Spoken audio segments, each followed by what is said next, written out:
बिस्मिल्लाहिर्रहमानिर्रहीम। अस्सलामुअलैकुम नाजरीन, आपको हमारे चैनल सीख लेते हैं में वेलकम है। आज की वीडियो में हम बात करेंगे कि अगर आप किसी भी प्रॉपर्टी की रजिस्ट्री करवाना चाहते हैं, बेशक वो प्रॉपर्टी मकान है या दुकान है या फिर एग्रीकल्चरल लैंड है, प्लॉट है, और वो चाहे देहाती एरिया में वाक़या है, कैंटोनमेंट बोर्ड की हदूद में आती है, कारपोरेशन की हदूद में आती है, किसी भी जगह पे वाक़या है, तो लेकिन पंजाब में वाक़या है, तो आप उसकी कैलकुलेशन सिंपल एक क्लिक पर कैसे कर सकते हैं।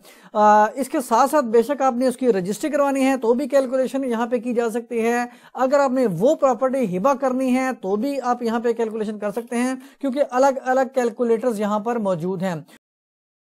इसके लिए आपको आना पड़ेगा इस वेबसाइट पर जिसका नाम है registryKharcha.com। ये इसका लिंक वीडियो के डिस्क्रिप्शन में आपको प्रोवाइड कर दिया जाएगा। थोड़ा सा तफसील में आपको समझाने की कोशिश करूंगा, तफसील में जाएंगे। और इसके साथ साथ अगर आपने पावर ऑफ अटॉर्नी एग्जीक्यूट करनी है तो यहाँ पे उसकी पावर ऑफ अटॉर्नी का भी यहाँ पे आप देख सकते हैं कुछ कैलकुलेटर्स मौजूद हैं।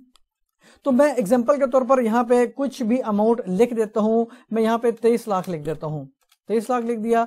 और ये लैंड की वैल्यू मैंने यहाँ पर लिख दी है कि कोई प्रॉपर्टी है उसकी लैंड की वैल्यू कितनी है। और कंस्ट्रक्शन की वैल्यू मैं यहाँ पे लिख देता हूँ एग्जांपल के तौर पर 7 लाख। और यहाँ पे कैलकुलेट के बटन पर क्लिक करना है तो यहाँ पे सारी कैलकुलेशन सिर्फ 1 सेकंड में आपके सामने आ जाएगी। जैसा कि स्टैंप ड्यूटी 1% के हिसाब से इतनी अमाउंट बनेगी, और रजिस्ट्रेशन फीस की जो है 1000 रुपये, TIP टैक्स 3% के हिसाब से इतनी अमाउंट बनेगी। अगर नक्शा अप्रूव नहीं हुआ उस प्रॉपर्टी का जो आप रजिस्ट्री करवाना चाह रहे हैं तो इतनी अमाउंट आपको एक्स्ट्रा पे करना पड़ेगी। इसी तरह जो एडवांस टैक्स है फाइलर नॉन फाइलर के लिए जो परचेजर पे जो है ड्यू बनता है उसकी अमाउंट इतनी बनती है। इसी तरह जो एडवांस टैक्स है जो परचेजर के लिए है, लेकिन अगर वो फाइलर है जो 236 के तहत इनकम टैक्स ऑर्डिनेंस की जो सेक्शन है उसके तहत एप्लीकेबल होता है 2%, उस सूरत में इतनी अमाउंट बनेगी। इसी तरह जो सेलर है 236C इनकम टैक्स ऑर्डिनेंस की जो उस पे जो 4% की जो है अगर वो नॉन फाइलर है तो इतनी अमाउंट बनेगी 12,000 लिखा हुआ है। और यहाँ पे इसी तरह अगर जो एडवांस टैक्स है जो सेलर है वो अगर फाइलर है तो उसका जो है रिड्यूस होकर 2% के हिसाब से 6,000 रुपये बनता है। ये तो सिंपल उसने अलग अलग इस कैलकुलेटर ने बता दिया कि इस केस में क्या क्या हो सकता है, लेकिन आपका केस क्या है वो रिजल्ट में आपने देख लेना है कि आपका केस क्या है। क्या सेलर और परचेजर दोनों नॉन फाइलर हैं और नक्शा अप्रूव भी हुआ है उस प्रॉपर्टी का, तो इतनी अमाउंट बन सकती है 4,51,000 रुपये। ये मैंने वैसे ही इसका जो है लिख लिया था अमाउंट से। अगर किसी को एक्चुअल अमाउंट पे रजिस्ट्री करवानी है तो एक्चुअल अमाउंट यहाँ पे लिख सकता है, और अगर डीसी रेट पे करवानी है तो डीसी रेट को यहाँ पे इसको click here to know DC rate पर क्लिक करेगा तो यहाँ पे ऑफिशियल वेबसाइट पर आ जाएगा। यहाँ पे डीसी रेट मालूम किया जा सकता है। इसको जरा हम बाद में चल के देख लेते हैं। अब यहाँ पे फर्स्ट वाला ऑप्शन तो आपको बता दिया है। इसी तरह सेकंड वाले ऑप्शन अगर आपका ये बनता है केस के जो सेलर और परचेजर दोनों नॉन फाइलर हैं लेकिन नक्शा भी अप्रूव नहीं हुआ। पहले केस में यह था कि नक्शा अप्रूव हुआ है तो इस केस में इतने थे, लेकिन अगर नक्शा अप्रूव नहीं हुआ तो 4,97,000 रुपए, यानी कि थोड़ा सा अमाउंट बढ़ गई है, क्योंकि यहाँ पे 2% एक्स्ट्रा इसमें लैंड की वैल्यू पे कैलकुलेशन इसने जो है कैलकुलेटर ने डिटेक्ट कर ली है। अब यहाँ पे इसके साथ साथ अगर तीसरा जो हमारे पास ऑप्शन है वो फाइलर के लिए है कि अगर सेलर और परचेजर दोनों फाइलर्स हैं और नक्शा भी अप्रूव हुआ है तो यहाँ पे 2,41,000 रुपए। और इसी तरह अगर जो फोर्थ वाली ऑप्शन है लास्ट वाली उसमें अगर दोनों सेलर और परचेजर नॉन फाइलर हैं और नक्शा अप्रूव नहीं हुआ तो फिर अमाउंट थोड़ी सी बढ़ सकती है जो कि 2,87,000 रुपए। तो सिंपल एक क्लिक पर चंद सेकंड में 1 मिनट में आप कैसे कैलकुलेट कर सकते हैं ये मैंने अब यहाँ पे थोड़ा सा उसकी डिटेल में जाते हैं।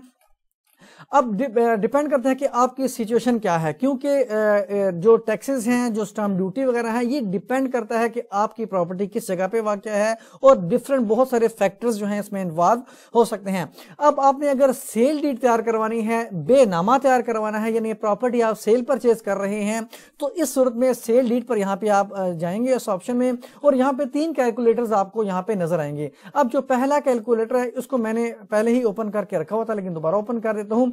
यहाँ पे इसकी जो थंबनेल है, जो फीचर्ड इमेज है, इसको आप देख सकते हैं। यहाँ पे फर्स्ट कैलकुलेटर भी लिखा हुआ है और यहाँ पे बेना में लिखा हुआ है उस प्रॉपर्टी का, उसको मैं जूम बड़ा कर लेता हूँ, शहरी जायदाद के लिए है जो कैंटोनमेंट की हदूद में आती है। ये आपको तफसील जो है रजिस्ट्री से भी मालूम हो सकती है, जो उसके पास सबका रजिस्ट्री मौजूद होगी या जिस रजिस्ट्री के बाद आप रजिस्ट्री करवा रहे हैं।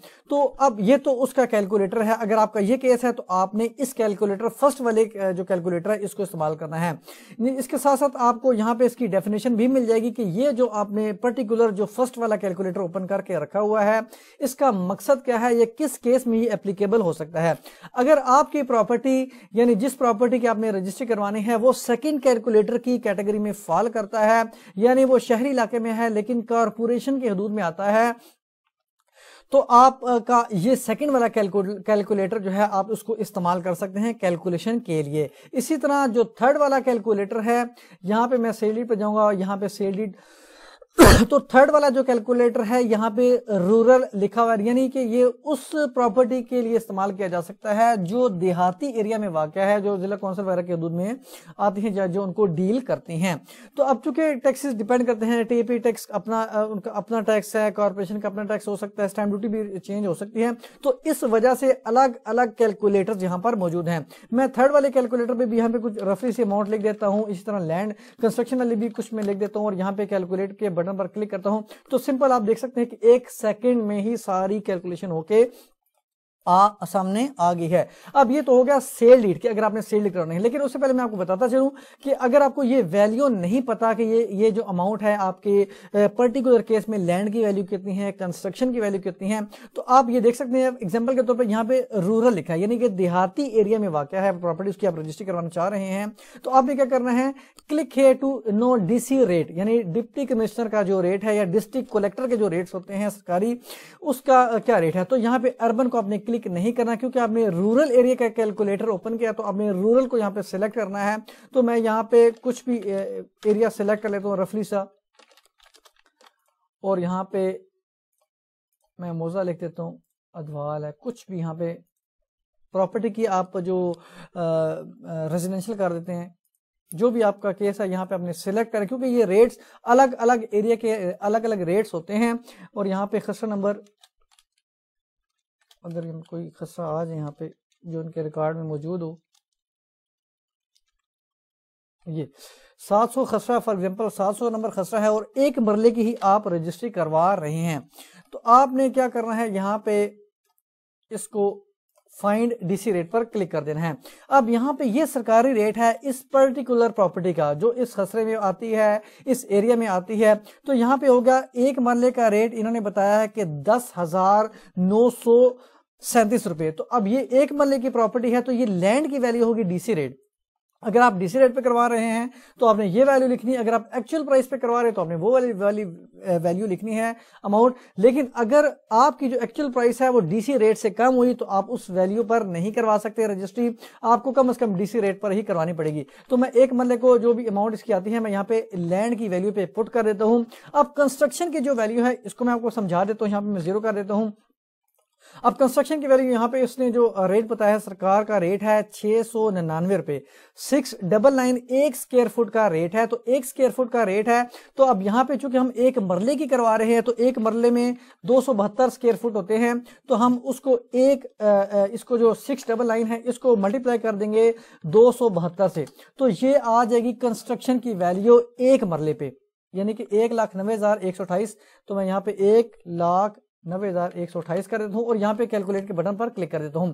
तो इस केस में अगर आप एक मरले की प्रॉपर्टी की रजिस्ट्री करवा रहे हैं, इस एरिया में आती है, तो उस हिसाब से ये सारे रिजल्ट्स जो चारों रिजल्ट्स हैं ये आप देख सकते हैं कि आपका कौन सा इस पे अप्लाई होता है। तो उसमें ये सारी जो टैक्सेस वगैरह हैं वो इतने आ सकते हैं। ये तो हो गए कैलकुलेटर सेल डीड के बाद। अब चलते हैं कि अगर आपने प्रॉपर्टी गिफ्ट करनी है तो गिफ्ट के भी आप यहाँ पे देख सकते हैं फिलहाल 3 कैलकुलेटर्स मौजूद हैं। फर्स्ट कैलकुलेटर को मैं यहाँ पर ओपन कर देता हूँ, तो वही आप देख सकते हैं कि ये जो कैलकुलेटर है हिबा नामा है कि अगर आपने किसी करीबी रिश्तेदार जो खूनी रिश्तेदार होते हैं उनको ये प्रॉपर्टी गिफ्ट कर रही है, और वो वाली प्रॉपर्टी जो शहरी इलाके में वाक़ है और कैंटोनमेंट बोर्ड की हदूद में फॉल करती है, तो ये वाला कैलकुलेटर आप इस्तेमाल कर सकते हैं। इसकी तफसील यहाँ पे मौजूद है, आप उसको देख सकते हैं। उसी तरह आपने डीसी रेट मालूम करना है अगर आपको नहीं पता तो आप यहाँ से चेक कर सकते हैं, और नहीं तो एक्चुअल प्राइस भी जो भी उस पर अगर आप करवाना चाह रहे हैं और डीसी रेट से अगर वो प्राइस ज़्यादा है तो आप वो यहाँ पे लिख सकते हैं। तो मैं यहाँ पे कुछ भी लिख देता हूँ, यहाँ पे कैलकुलेट के बटन पर क्लिक करता हूं तो यहाँ पे आप देख सकते हैं इसी तरह सारी कैलकुलेशन आ गई। अब यहाँ पे सिंपल दो रिजल्ट्स हैं कि एक तो नक्शा अप्रूव अगर नहीं हुआ तो इतने हैं, और अगर नक्शा अप्रूव हुआ है तो इतने चार्जेस आ सकते हैं इसमें। और इसी तरह ये तो फर्स्ट कैलकुलेटर हो गया। इसी तरह गिफ्ट में सेकंड कैलकुलेटर है, थर्ड कैलकुलेटर है, ये डिपेंड करता है कि आपका केस, आप इसको खुद रीड कर सकते हैं। इसी तरह पावर ऑफ अटॉर्नी एग्जीक्यूट करवानी है तो फर्स्ट कैलकुलेटर को मैं ओपन कर देता हूँ। अब ये जो कैलकुलेटर है फर्स्ट वाला, इसमें आप देख सकते हैं कि ये जो मुख्तारनामा है, ये आप अगर किसी अपने करीबी खूनी रिश्तेदार को अपॉइंट कर रहे हैं किसी प्रॉपर्टी को सेल करने के लिए तो ये इस्तेमाल कर सकते हैं। पहला कैलकुलेटर ये, चूंकि अमाउंट इसकी पंजाब में फिक्स्ड वैल्यू है तो बेशक आप इसकी वैल्यू कोई भी लिखेंगे, डीसी रेट के मुताबिक लिखें, कोई भी लिखें। मैं बिल्कुल यहाँ पे अगर सिंपल 12 रुपये भी लिख देता हूँ तो ये इसकी अमाउंट फिक्स्ड होती है 1225 रुपये। तो ये 1225 रुपये यहाँ पे इसने टोटल कर दिया। बेशक अब इसको 1 करोड़ रुपये भी लिख देंगे ना तो फिर भी ये 1225 रुपये ही इसका रिजल्ट आएगा। इसी तरह सेकंड कैलकुलेटर जो है पावर ऑफ अटॉर्नी का, ये थोड़ा सा इसमें चेंज हो सकता है क्योंकि ये फिक्स्ड नहीं है, इसमें परसेंटेज वाला हिसाब है।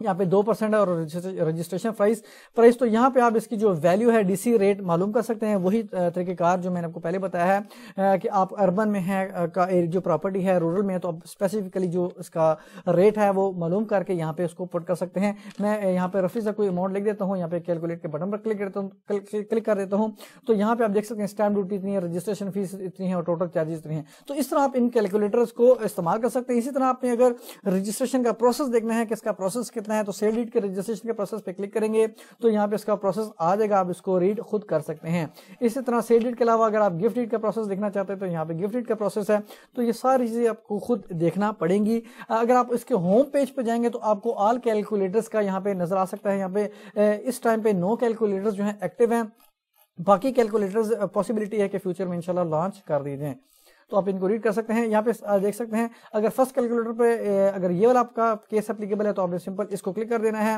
ये आपका ओपन हो जाएगा। सारे लिंक्स मौजूद हैं, लिंकिंग हुई हुई है।